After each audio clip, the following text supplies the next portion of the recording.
Длабоката политичка криза е минато, на Македонија и предстои континуирана стабилност и влез во НАТО, но не како подарок, туку како производ на напорите кои граѓаните и новата влада ги прават, за да ја изнесат земјата на вистинскиот пат, порача премиерот Заев на состанокот на Сад-Јадранската повелба во Охрид. Членството во НАТО ќе биде и клучна гаранција за регионалната безбедност, стабилност и развој, истакна министерката за одбрана Радмила Шекеринска, која потенцираше дека владата забрзано ги решава проблемите кои досега непотребно се развлекуваа, ги оптоваруваа односите со соседите и оставија земјата зад вратите на интеграциите со продлабочена политичка криза. Демократијата, владењето на правото, транспарентноста, битката против корупција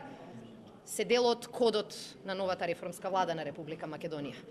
И тоа така ќе остане и ќе продолжиме да се фокусираме на овие прашања, не само заради тоа што тие се очекување и од страна на нашите НАТО сојузници, туку затоа што ова се вредности во кои веруваме и кои граѓаните на Република Македонија ги заслужуваат. Давајќи подршка за владините реформи, представникот на американската администрација Лори Купер рече дека треба да се работи на уште позабрзано унапредување на интеграцијата на Балканот.